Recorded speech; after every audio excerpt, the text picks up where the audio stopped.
Welcome to Trial by Wine. We take a closer look at crimes that highlight how fascinating humans can be. Schmidty, Swanee and Clarkey visit crimes and run them through their jury of three, debating both sides of the case to agree an appropriate, if totally fictitious, sentence. Please be advised, Trial by Wine may include explicit or disturbing content and will include drunken rambling. Listener discretion is advised. All right, how are we? Super duper. Yes, very good. Good to hear. Yes, how about yourself? Oh, I'm great. I love being on holiday. You? Yeah. Yeah, much the same. I'm just going to introduce ourselves before what I want to drink pops out of my hand. I'm Schmidty, no Swanee. And I'm Clarkey. And together we are Trial by Wine. Wine. And what are you drinking? Fat bastard still. It's in still honor on of that. all Okay. things festive. In honor of what we're going to end up being. Oh, having had a discussion about what I should drink next, I went to the fridge to get a bottle of the Cremant and realised I haven't actually chilled one. I was mistaken. no. So I'm going to have to slum it. You're not going to have a warm one. No, I'm slumming it with a bottle of Piper Heidsieck instead. Oh. So we're ready? Yeah. Oh, Happy New Year! Champagne! Champagne for all! Woo-hoo-hoo. So yes, this was a nice chilled bottle that was sitting there. Someone gave me this for my birthday. Oh, I've just realised, whoever it was who gave me this for my birthday, I didn't realise. Thank you very much. It's a 2014 vintage. So thank you. I shall enjoy it on a celebratory Sunday. The champagne is the occasion. Cheers. Mm. Ching ching. How excellent. It's quite different from what I just had, but it's still delicious. Okay, do you want to hear a story? Love to, yes. Bring it on. As you know, I talked about in the last episode, I have only recently returned from a trip to the UK, where Tony and I travelled from London up the east coast to Brightlingsea, Essex, and then to Diss in Norfolk, which coincidentally, I don't know if you're aware, is one of the towns that Joanna Dennehy and her accomplice Stretch robbed people when they were on the lam. Oh. Hey, is the neighbouring town to Diss called Dat? No. Anyway, then we went up to Preston, which is quite north on the west side. And then we did a very short run over to Blackpool. And then we went a long run down to Pembrokeshire, which is in Wales. And we met up with Mick and Helen and the Sunbury Massive. The Massive! And then we travelled back down to Bath, which was really actually Bradford and Avon, which it probably wasn't in the news here, but 2 days before we went to Bradford and Avon, it completely flooded. It was a massive storm. Oh, really? Carla put it in the chat. What was his name? Some stupid name like Ernie or Bert. It had a stupid name. The storm was pretty annoying, but didn't affect us too much. But it did take us an extra hour to get into Bradford and Avon because you could only come up from the very top of it because south of the river was completely flooded. And then we went to Brighton, and then we went back to London. As we travelled down from Blackpool, I did see the turn off for Derby. And if you might remember, Mick Philpott from Carla's Shameless Mick episode is in Derby prison. But we didn't pull off to visit him, as it turns out. We had a great time, and I was again struck by how green and beautiful the UK is, even in November when it was snowy and drizzly at times. So it inspired me to have a look at crime from the UK. And I came across this story, which is so horrific and so shocking that you would think, a bit like your last one, that people would have heard of it. But there's almost nothing about it online. It is quite obscure, and that's kind of ironic, which will turn out.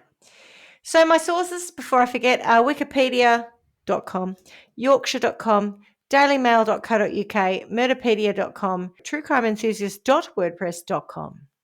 So let me take you to Wath upon Dearne in Yorkshire, which is a lovely town nestled in the Dearne Valley above Sheffield. Now, I can't do a Yorkshire accent, so don't even ask. The best I can come at that is to think about the goodies when Bill Oddie used to do the whole like icky thump That's the closest I can come to a Yorkshire accent. According to Yorkshire.com, Wath-upon-Dearne is a hidden gem waiting to be discovered. Here are 10 facts about the town that I bet you never knew. Wath-upon-Dearne is a small town located in South Yorkshire, England. It's a great first fact, isn't it? Yep. Yeah, nailed it. Yeah. The town is known for its rich history, dating back to the Domesday Book of 1806, where it was first recorded. As in the town was first recorded. Not the book. Not the book. Wath-upon-Dearne was once a significant player in the coal mining industry, with several collieries were operating in the area, which will become a little bit more relevant in my story. The town is home to the Old Moor Wetland Centre, a popular nature reserve managed by the Royal Society for the Protection of Birds. And Bill Oddie, being a great naturist, would have enjoyed that. I keep saying Dearne. It might be Dearne. Dearne. I'm going with Dearne. Yeah, right. Wath-upon-Dearne is located near the River Dearne, which offers scenic walking routes and opportunities for wildlife spotting. The town's main church, All Saints Church, is a Grade 2 listed building with parts dating back to the 12th century. Wath-upon-Dearne has a vibrant community spirit with several annual events such as the Wath Festival, a popular music and arts festival. The town is home to the Montgomery Hall, a community venue that hosts a variety of events from theatre productions to dance classes. Do you remember the Hobart, Tasmania song that I played to you once that advertises Hobart? No? It's an old one, but it says things like Hobart has shopping malls and schools. And, It's everything Hobart, that Tasmania, that's my wonderful town. And I feel like you should be doing these points to a tune. I feel like Wath-upon-Dearne doesn't have much to recommend it. Sorry for residents there and the council and the Yorkshire.com who are trying to push it. But so far, it's got a community building. It's got very church. Average. It's got some nice wildlife. Yeah. It's surrounded by several golf courses, including the Wath Golf Club, making it a great destination for golf enthusiasts, which, yes, golf clubs and they do that. The town is well connected. Here's the best one. The town is well connected to other parts of the UK with easy access to major cities like Sheffield and Leeds via the nearby railway station. So, I mean, it sounds like a nice little place, right? So if nothing else, you should get a sense that the town is a picturesque and quiet place to meander around, which was not quite the case back in 1988 when the town was the scene of a gruesome spree killing.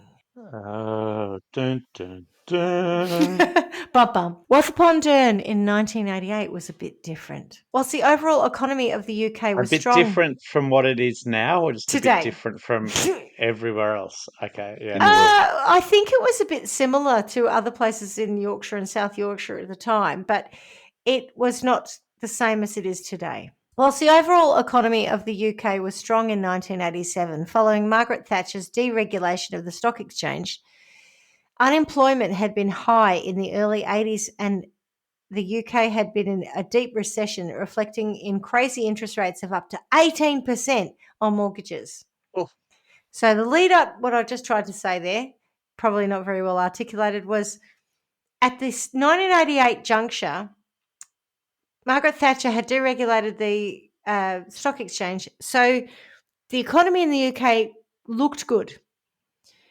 It had come out of a really significant recession, and people talk about it now. Like we have bad financial moments, and then people say, remember the 80s when we had an 18% mortgage rate? Mm-hmm. So that was, where we've come from. And whilst the stock exchange was booming, places like Wath had relied on local collieries to employ communities were hugely impacted by the decision to close non-performing and, as it turns out, some profitable coal mines. So effectively, London looked good and the overall economy looked good, but there were places that were really reliant on coal mining and the steel industry, etc., that were going through really bad times. So unemployment was incredibly high. So you've got a little bit of a dichotomy between what the government was saying was the reality about the economy and what people were experiencing. And Wath Colliery was one of those that closed, and it closed in March 1988. So around the time of the crimes I'm about to talk about. I also came across a speech delivered in Parliament in July 1988 by Peter Hardy, who was then the Labor MP for Wentworth in the House of Commons, which is pretty much this general area. In his speech, he was lamenting the extreme unemployment in the area and beseeching the government to do something about it. He talked about several collieries that had been closed, as well as a local glass plant. So, contrary to the other reports of things looking good, South Yorkshire at the time had been really hard hit. None of that is an excuse for what's about to take place, but I just wanted to give an accurate view of life at the time because I think historical context is really important. And I listen to lots of other podcasts and I listen to things, and I think there's a tendency to judge everything by today's standards, by the life we have led and our life experience. And we say, okay, well, back in 1988, everyone should have, like your story, Clarky, people should have been, oh, how's that for an irony? Yours was 1988 too, wasn't it? How weird. What a coinky dink. Deirdre Chambers. Shit's Anyway, getting real. as you said, mental health wasn't really, apparently he didn't have a mental health problem. He probably did, because things were very different then about how we saw the world. Correct. Absolutely, that was. Having said that, I'm about to talk about complete psychopath. Anthony Arkwright was born in West Riding of Yorkshire, which is now Wath-upon-Dearne, so it changed its name. He was born in 1967. Like many we talk about, Anthony did not have a great upbringing. He was one of 5 kids who were abandoned by their mother. Apparently she just booked out one day, said, I'm out of here. At once? Yeah, she just left. She's like, Or okay. individually? No, I don't think she abandoned them each one after the other. Anyway, he was raised, in inverted commas, by his father, who was a miner, which, as I've already pointed out, was the main industry in the region. His father, who was a miner? As in underage. A coal miner, not underage. I thought you meant he was underage. I just talked about collieries. I just talked about the mining industry. That was the point. Anyway, so his dad was a coal miner, which makes me think of Ben Stiller film. No, Ben Stiller film. Zoolander. Makes me think of Zoolander. When he goes into the mine and he does like half an hour and he's like, I've got the black lung. Have you not seen Zoolander? I have. I don't recall that scene, though. He's trying to conform with his father's wishes instead of being a male model, and he goes down into the mine for about 15 minutes. He's like, I've got the black lung. It's very funny. Anyway, so his father, however, as in Anthony Arkwright's, was a miner, and the industry was in decline. So unsurprisingly, Anthony spent most of his childhood in care homes and was not academically gifted. Reportedly was pretty rubbish at school and fell into a life of crime very early on. He was known for burglary and petty crimes, as well as being a violent bully, and he ended up doing time in Borstal, which was basically juvenile detention. But it was sort of, when I think of Borstal, I think of it having a kind of military discipline to it. I don't really know anything about Borstal, but that's how I think of it. Do you know anything about Borstal?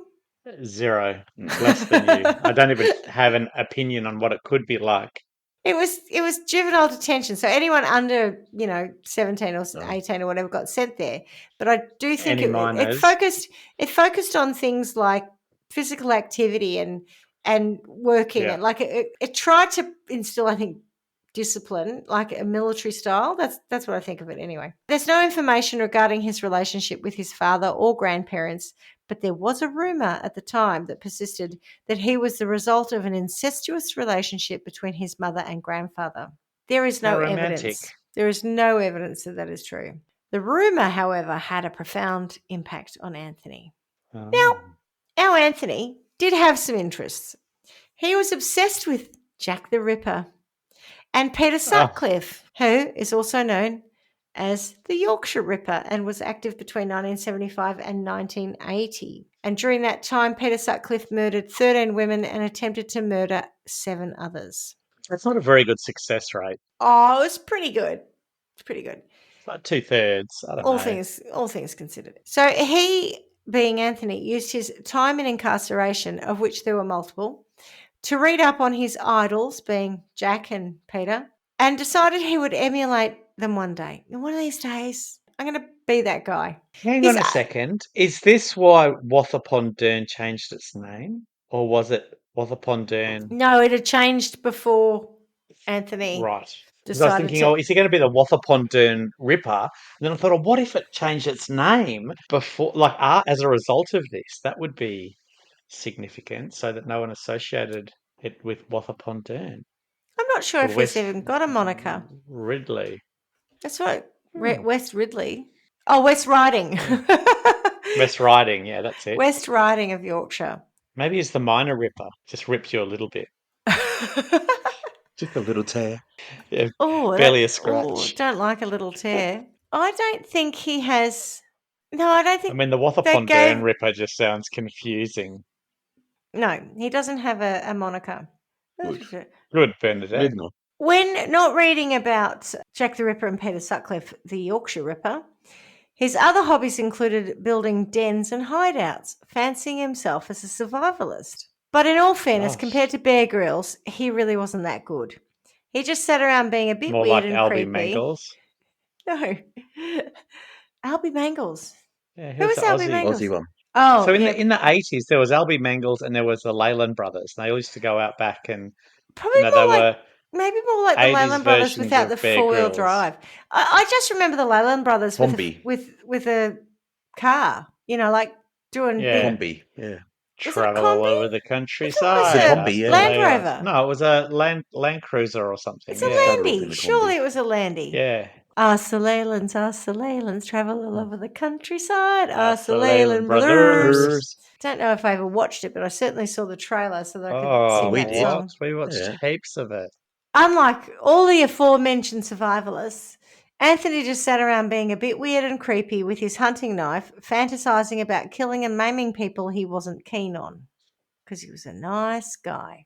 And I remember when I was a kid, I visited my cousin and his wife and their newborn son at the time, Wade, who's probably about 40 now anyway, in Warrnambool.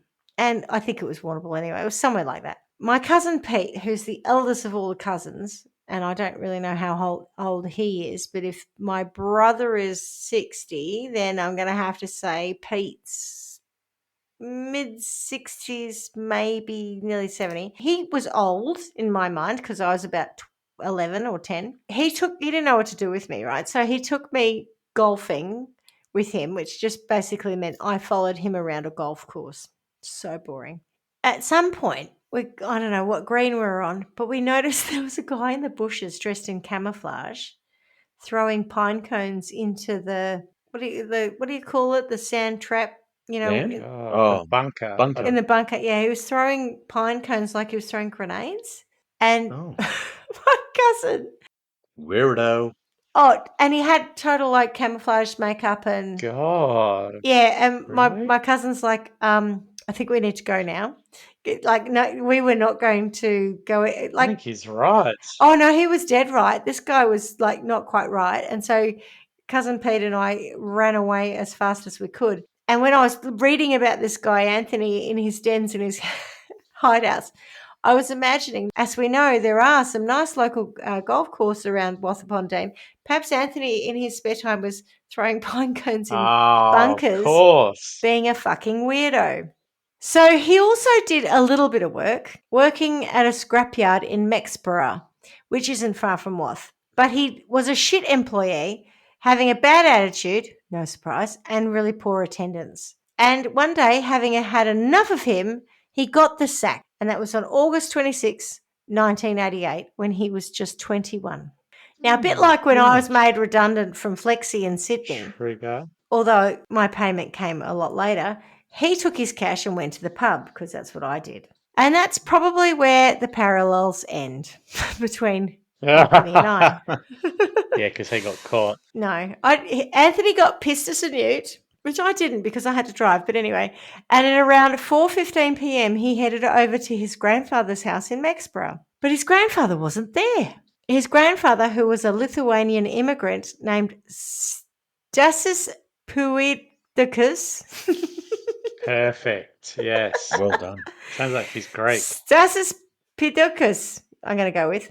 On that fateful day, Stasis was working in his allotment, which is about a mile or so away from where he lived. As I said earlier, Anthony had it in his head that he was the result of an incestuous affair between his Yes. grandfather and his mother, Which is why he went to his grandfather's house. which is why his grandfather, I think, was on his list. Yeah. And it was a bit of a rumour, but he'd become a bit obsessed about it. And so his granddad was top of his list, frankly. So he gets to the allotment and he went straight up to his grandfather, stabbing him in the neck so savagely that he severed his Oh. spinal cord and instantly paralysed him. Oh, But he didn't kill him. gosh. Oh.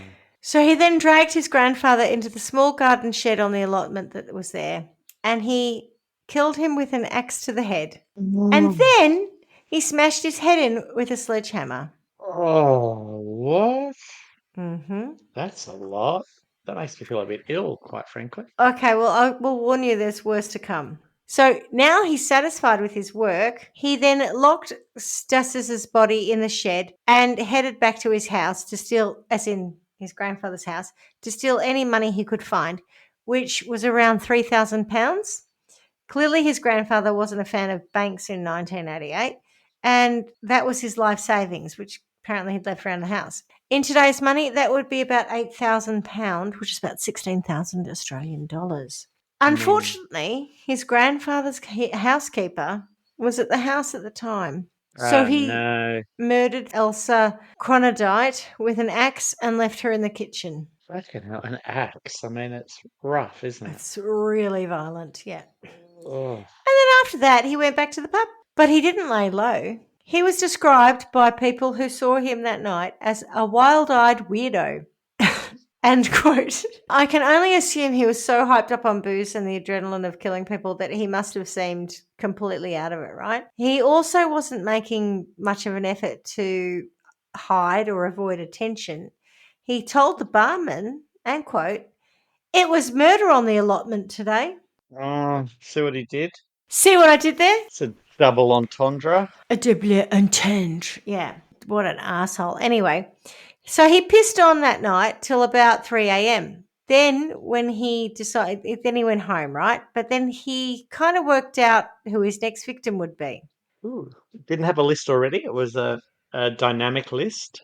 Oh, I think he had like a top 5, a series of people. Anyway. I just didn't have the priority done, so he just worked out next one was. It might have been a round opportunity too, a little bit. Well, yeah. Yeah. So I'm anyway, going to kill these 5, not necessarily in this order. Well, you're probably right, actually, because his second victim almost could have been his first. Like, if you're going to prioritise them, I probably would have gone his second victim before I went his first. Who knows how people think?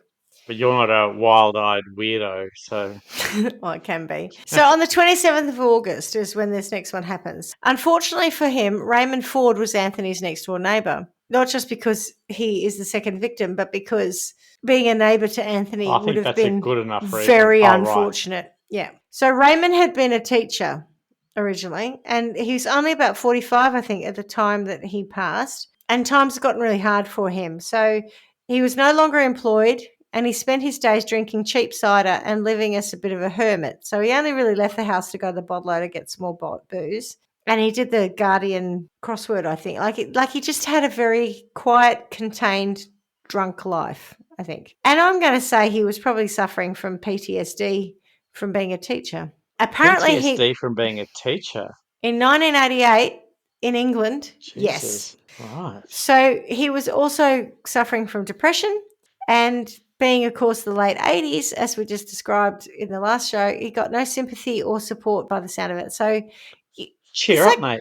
It's like, yeah. It's like mental health wasn't a thing. Are you depressed? Oh, cheer up. What's wrong with you? Fucking harden the fuck up. What is it? Take a shot of concrete and harden the fuck up. Yeah. Which, by the way, in 2009, before I came back to Australia, a colleague of mine once told me to do that when I was in my previous employ over there. He said, take a shot of hot concrete and harden the fuck up. I was like, okay, thanks. Cheers. Good feedback. Yeah. He and Anthony, being Raymond and Anthony, had run-ins in the past. Anthony, who was an absolute psycho and a bully, liked to put dog poo through Raymond's letterbox and smash his windows. Oh. He'd also broken Of into course you Raymond's do. place not long before this event that's about to take place, and he'd stolen a microwave and a clock. And apparently the clock was like a vintage clock, quite valuable. And Raymond, of course, reported it to the police, which had put him on the list for Anthony. So Anthony, having come home, pissed as a newt from the pub, strips himself naked, puts a Prince of Darkness devil mask on, goes round to Raymond's place, breaks in through the window that he'd actually smashed a few days earlier when he broke in that other time, and finds poor Raymond drunk in his house. Can you, and this is buckle up, extreme violence about to occur, can you imagine getting a bit pissed up, falling asleep, and waking Yes. to a naked person Oh, in a no. devil Wearing mask devil's mask. in your house, Gosh, you wouldn't know where to look for starters, right? for starters. Well, Anthony then proceeds to stab Raymond. He was so manic that he stabbed him between 250 and 500 times.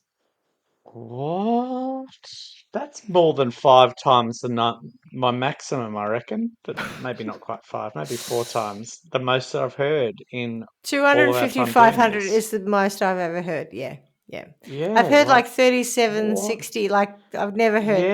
that number. I was Yeah. thinking 60, but that's like between 4 and 10 times, or 4 and 9 It's times kind huge. of thing, right? Huge, yeah. Oh, He even broke the blade of his knife off doing this in his frenzy. No. And he had to go get another one so he could continue. oh, my friend is not done. It's hard to Not get good knives satisfied these with days. that, he then gutted the poor man, removed most of his internal Oh, organs, yeah. and draped his intestines around the bungalow like bunting. Oh, I feel sick. I can only assume this was an homage to Jack the Ripper, as after all, he was a big fan and he wanted to emulate him and be as infamous. Well, he's not. The effort of eviscerating Raymond took around an hour, and when he was finished, he went home and he showered, can you imagine, the blood and gore off himself, and he went to bed. Ugh. I think he got home about 3 I've got visions o'clock. of there being bloody footprints all the way back to his house. It's so gross, right? Oh, God. It's so gross. So he goes home and he washes off. So it was, what did I say? It was 3 o'clock or something in the morning when he got home, when he breaks in. It's 4-ish, maybe 4:30 in the morning. He goes home, cleans up, has the wash, goes to bed. So you may imagine his night. surprise the next morning when at 8 a.m. the police were at his door. See, this is what I mean about the bloody footprints. Like, if they find him dead, there's going to be bloody footprints all the way back to the neighbour's house. You No? would think, but no. Oh, no, it's not that. No. They were arresting him not for the gruesome murder of Raymond next door, but on suspicion of the burglary that Raymond had actually reported days earlier. So they take him down at least washed up. He comes to the door, he doesn't look, maybe he looked hungover or whatever, but he certainly didn't look like a man who's been out slaughtering someone the night before. Anyway, so they took him to the cop shop for a few hours and then he was released on bail pending a court date. Because at this point, let us recall your previous case where you talked about petty crimes of burglary. That's what he had been known for. And he'd been through the system multiple times.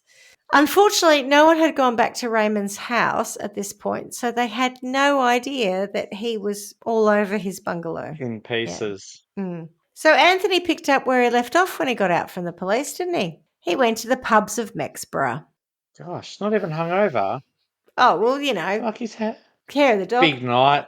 Care of the dog. Gosh. Which I've got to say, never Right. works for me. I just can't back up a hard it's night totally with a a second. thing. I can't do it. You know, it's just a step It's to a thing. alcoholism anyway. Hair of the dog or a big night or both. Well, the reason alcoholics don't have hangovers is because they just keep drinking. Hair of the dog is just that fine line. That night, which I think is now the 28th of August, he goes back home and he decides to kill another of his hapless neighbours. This time his victim was 25-year-old Marcus Law, who lived in a bungalow across from Anthony. Marcus was disabled, having been paralysed in a motorbike accident No. several years earlier. That's right. He decided to kill a paraplegic. Allegedly because Marcus had done a cigarette sally too often. Oh, really? Yeah, apparently Marcus Gosh. kept asking him for cigarettes. For Have you got cigarettes? I'd never $7 thought for of that. cigarettes for me? For me? Never considered murder as an option for cigarette Sally. No, but apparently Still if you don't. ask too often, it's a tipping point. That's just how some seeds get planted and grow. That seed, murdering someone asking for cigarettes, it's not going to No, grow. it's not a thing. Yep. So he breaks into poor old Marcus's house and stabbed him over 70 times, which, as we just discussed, is more what we're used to at the high end for sure. But, I mean, that's a top end. That's not 500 or even 250. I know. is absurd. Like, fucking hell. Edward Scissorhands would struggle to stab someone that many times, and he's got Slash like maybe. But not 5 on stabbing. each hand. Mm. Oh, God, so gross. Like, even then you get exhausted. All right, well, are you ready to buckle up again? Not really, but So, let's do it. having stabbed him 70 odd times, he then tries to gut him, but I don't know. I'm guessing that because Marcus was in a sitting position being in a wheelchair, it was difficult for him. So he obviously cut him across his stomach and then he shoved one of Marcus's own crutches into the stomach wound. I would like to think that Marcus is dead by this point. I'm really hoping he is. Well, I mean, 70 times, you'd think so, but I would hope so. even Because so, then for what? cigarettes, because he asked for too many To cigarettes. prop him up? Well, No, what did he put the crutch in for? To prop him up? just to be horrendous, right? And then he gouged his eyes out and he stuck cigarettes in his eye sockets. Gouged his eye. What? Oh my God. Stuck cigarettes in his, which, if you're upset that someone is catching too many cigarettes off you, what a waste to put cigarettes in their eye sockets, up his nose, in his earstrils and his earstrils, in his nostrils, Earstrils. in his ears and in his mouth. So I think I'm sorry. earstrils should be a word. I think that's an excellent word because you know exactly what it is. Whatever. I read ears It's a and I little read nostrils. I was like, It's a fast little reading. hole in your ears. I was It's the fast earstril. reading and came out as earstrils. It's a great word. And I've had 3 That's what I'm going to take champagnes. out of this story. Earstrils. The rest of it's too traumatic to listen It's too to. disgusting that that's right. But I also think that what a waste of cigarettes. If you're going to be upset about someone taking cigarettes off you or asking for them, 100%. what are you doing? Shoving unlit cigarettes, unused cigarettes in someone's eyes, nose, ears, and mouth. If you ask for a cigarette one more time, I'm going to shove a perfectly good cigarette in your earstril. The right or the left? I'm not going to stab you 70 times and cut your stomach open and put a crutch in. I'm The going worst to thing is, put a I keep cigarette hearing in your minstrel. earstril. I know you're not saying it, but Yeah, so close to minstrel. It's got me on a whole other tangent. Gosh. The Anywho, singing earstrils. how disgusting is that? Oh, I can't even listen. I'm desperately trying to change the subject. I just can't even imagine being one of the police who then attended that scene after they discovered it. Oh, whoa. Gosh, how many coffees would you have to turn up to that? No, none, because I would spew. I'd spew anyway. I'd rather spew dry reach than have a coffee in me. Anyway, next morning, Anthony runs into Marcus's mother and apparently smirks at her as he says, "Sorry about poor old Marcus. He's killed himself." What? Yeah. No, he hasn't. That's pretty much the mum's reaction. Is like, what? Again, he's not really tried to hide like he did with the barman. It's murder on the allotment. I'm just going to keep throwing these bullshit comments out there and seeing if someone picks up on it. Well, of course, Marcus's mother is like, what? So she goes straight over there and discovers her son. I just can't even, sometimes I talk about you can't unsee some things. Could you just imagine that is the vision that his mother had of him? It's just, ugh. And the fact that the killer has said something like that that's alerted her to it. But there's that, but there's just finding your loved one in... Yeah, I don't want to think about that. That's why I'm talking about other things. Right. Okay, so Anthony was strangely arrested a few hours later on suspicion of the murder of Marcus because, of course, she rang the police straight away and said, Which bit was suspicion? Well, she's like, he said that he'd killed himself. I went round there and he's clearly been murdered, right? So at this point, though, we have to recall that Raymond Stasis and Elsa haven't been found, the other 3 victims. So at the interview, Marcus had a pack of cards with him, so he's arrested, right? The detectives are trying to do their job. They're trying to find out what's going on, and he's not being very useful. He's shuffling through these cards, playing cards, while they're trying to question him. And then he gets to the 4 of hearts and he stops and he says, I can read the future in these cards. This is the MasterCard, not a Visa. This is the MasterCard. So it means you have 4 bodies and a madman on the loose. I can see Marcus Law, but the others are indescribable. They're just too horrible to describe. So clearly wanting them to see that what he'd done. Like, in my mind, he's just totally signposting, but not signposting. He's being difficult. He's not telling them very much, but he's just giving him a clue. So the police keep trying to get more sense out of him, ask him more questions, but he only says just bullshit and cryptic nonsense. But he did deny at this point in time killing Marcus, right? So he's talking all this shit. He's just saying nonsense. He's trying to throw him around, but he's like, I didn't kill Marcus. I didn't kill Marcus. I can see the future. I didn't kill Marcus. Didn't do nothing. So they keep him detained because, he's not quite right. And just as well, because then they found out that he had this burglary charge and the trial was pending, the court date was pending. So they go around to visit Raymond. Oh, no. How many days later is this? Couple of days, I think. Maybe 24 hours later. Anyway, so they get there, they see the broken window. So PC Winter goes into the flat. He saw stuff on the floor of the corridor. The Prince of Darkness devil mask was on there and some other bits and pieces. The TV and the heating were on and there was blood everywhere. Of course, the place also smelt of decomposition. With the heating on. Ugh. And so PC Winter goes into the bedroom and he finds what remained of Raymond Ford. It was then he realised the bits and pieces in the hall were actually the internal organs of Raymond. The police described this scene as one of the worst they'd ever come across, which isn't surprising. One of the officers was quoted saying that the murder was the most brutal act of slaughter I have ever seen. It is all the more chilling when you realise he must have spent at least half an hour inflicting these terrible wounds. So now they know that he's telling the truth about these other murders, right? Because they found number 2. So they're like, oh, when he said there were 4, there are 4. 4, there's more to find, yeah. Yeah. They set about trying to work out who else he'd killed. They make inquiries about him. They talk to his whatever friends he's got. I don't think he's got many friends because he's a fucking asshole. But people he's worked with, relatives, whatever. And about 6 days after the initial murders, they finally find his grandfather and the housekeeper, Stasis and Elsa. Now, he confessed to killing the 3 men, but he didn't confess to killing Elsa, though he did say that he stood over her body with an axe in his hand. Of course, he was charged with all 4 murders and put in Hull prison on arraignment. Now, as I said earlier, Anthony wanted fame, and he wanted to be the 3rd Ripper, and he wanted loads of media and interest. But at this point, he got no attention from anyone.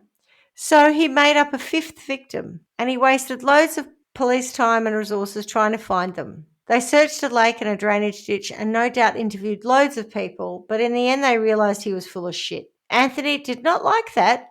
No one was listening to him. So he decided to protest this lack of respect by doing a dirty protest, which I don't even understand what the point of this is, but he smeared shit all over his cell because he's full of shit, right? So why wouldn't you? A dirty protest. A dirty just protest. A load of old shit. Literally and figuratively. He was transferred to Rampton Secure Hospital in Merseyside, and the psychiatrist there said he is the sanest man in the building because he had tried to convince everyone that he was insane. So sucks to be you, Anthony. You're fit to stand trial and to plead. So the trial started in 1989 in July, and an adjournment was sought immediately so that Anthony could change his plea from not guilty on all 3 murder charges to guilty. However, he maintained that he was not guilty of the murder of Elsa. The charge was ordered to be left on file by the presiding judge, Mr. Justice Borum. The defence argued that he was a poor young fellow with a personality disorder, and when he lost his job, it triggered him to act out. I guess the point was to get some leniency, and he was given a life sentence and required to serve at least 25 years. So 25 years before parole. At the time of the murders, remember, Anthony was 21. So he'd be out by the time he was 46. Quite young for such violent. Yeah, it might indicate that he's also not someone who's probably going to reform. But anyway, the Home Secretary, Jack Straw, who had a similar view to me, was having none of that. And by 1990, he increased the term to a whole life tariff, which means that he's never going to be let out. You're There's never no coming parole. out. And he is also the Right. youngest person in the UK to have received a whole life tariff. The bitter irony for some, not me, but for Anthony, is that he wanted to be famous. The whole point of what he did was to be the next Ripper. And we had that little chat at the beginning where I'm like, he doesn't have Yeah. a moniker, right? Because Yeah. he wasn't famous. Never heard of him. He's not the Yorkshire Ripper. I've heard of him. He's not Jack the Ripper. I heard of him. I've heard of Rose West. I've heard of Fred West. I've heard of other killers in the UK. I've never heard of this guy. Now, no doubt the locals and the families of his victims will never forget him. But if Anthony's goal was to be known nationally or internationally, he failed dismally. I think for all his careful research about his idols, where he was, when he was hanging out in jail, he missed an important detail. If you want to be famous as a killer, Clarkie, you need to strike fear into the collective consciousness, right? The public have to be frightened of you. Yeah. You can't be telling people about the murders once you're caught if no one knows about them It's because old news. It's the same as the guy you just did, right? And so I didn't talk about it. Spree killing. It's all over and done with before anyone hears about it. So if you want to be famous, if you want to get out, like be the Yorkshire, the Jack the Ripper, whatever, you got to be in the news. You got to kill another person. You got to be in the news.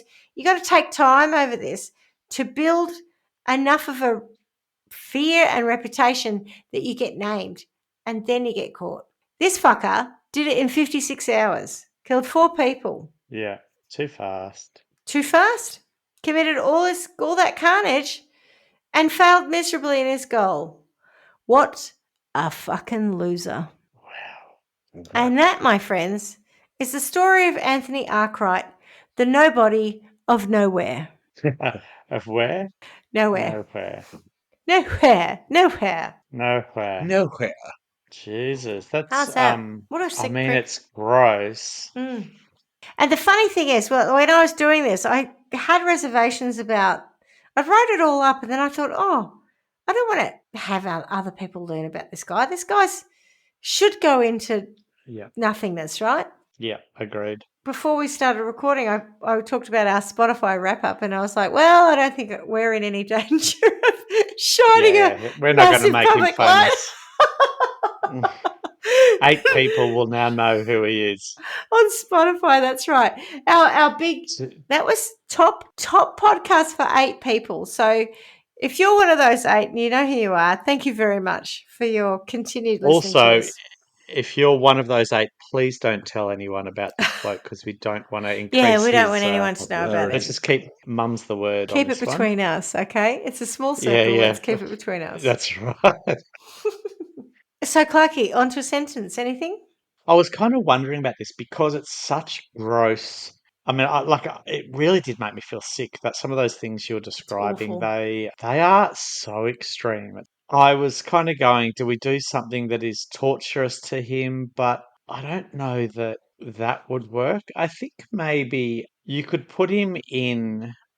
Because I was wondering, with the grandfather, is there something about hating grandfathers? When you were saying that could have been the motivation behind it, I thought maybe he's going to go and kill a whole lot of elderly people, and maybe we could put him in a cage in an old person's home so that he was tormented. But it wasn't that either. It was that. I think he's literally killing people he knows, not people he hates. And it's someone who feels that's done him wrong at some point. Well, but I feel like everyone that he knows will have done him wrong at some point because he's a freaking whack job. If you look at him the wrong way, that's enough. To go and kill the poor disabled bloke who asked him for cigarettes, I mean, come on. Yeah. That's not normal. I don't know.